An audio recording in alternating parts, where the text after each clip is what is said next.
নাস্তিকের গোষ্ঠীরা নবী করিম সাল্লাল্লাহু আলাইহি ওয়াসাল্লামের একাধিক বিয়ে নিয়ে কটূক্তি করতেছে এবং কি নবী করিম সাল্লাল্লাহু আলাইহি ওয়াসাল্লামের চরিত্রের উপর আঘাত হানতেছে। তারা একাধিক বিয়েকে মানে খারাপভাবে উপস্থাপন করতেছে। তারা ৪ বিয়েকে খারাপভাবে উপস্থাপন করতেছে। তারা নারীদের উপর জুলুম করেছে এরকম উপস্থাপন করতেছে। আর এই সমস্ত নাস্তিকদের খোরাক তৈরি করে দিয়েছে কিছু নামধারী আলেম। তারাও এই নাস্তিকদের সুরের সাথে সুর মিলিয়ে একাধিক বিয়ে কেউ যদি করে আর ইনসাফ করে তাকে লুচ্চা বলতেছে।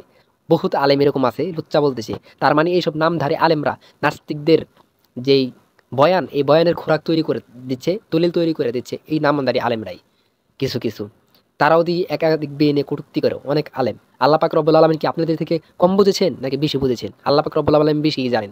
এই জন্যই তিনি ৪ বিবাহের অনুমতি দিচ্ছে যদি ইনসাফ করতে পারে। কারণ আল্লাহ পাক পুরুষদেরকে ওইরকম সিস্টেম করে তৈরি করছে। ঠিক আছে? দেখবেন বহুত নাস্তিকরা এই বিবাহ পন্থাকে হালাল পন্থাকে নিষিদ্ধ করে, আবার অপরদিকে তারা বিভিন্ন ধরনের আবাসিক হোটেল, খারাপ কাজ করার হোটেল তৈরি করতেছে। তার মানে এই সমস্ত যারা মেয়ে আছে তাদেরকে একাধিক বিয়ের যে সিস্টেম এটার মধ্যে না যাওয়ার জন্য উদ্বুদ্ধ করতেছে এবং কি তাদেরকে পতিতলায় যাওয়ার জন্য উদ্বুদ্ধ করতেছে।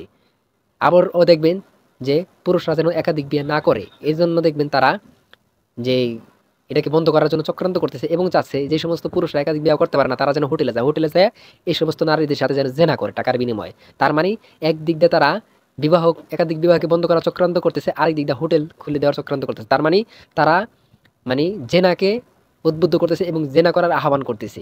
জেনা যাতে করে হালাল পন্থা যেন তারা মেলামেশা না করে, তারা যেন জেনা করে পুরুষরা এবং ওই সমস্ত মহিলারাও যাতে জেনা করে পতিতলায় বিক্রি হয়ে যায়। এই জন্য তারা বিবাহর হালাল পন্থাকে বন্ধ করে তারা হারাম পন্থা জেনার পন্থাকে তৈরি করার চক্রান্ত নাস্তিকরা। আর এই নাস্তিকদের সুরে সুরে সুর মিলিয়ে বহুত নামধারী আলেমরাও দেখা যাচ্ছে যে একাধিক বিয়ার বিরুদ্ধে চলে যাচ্ছে।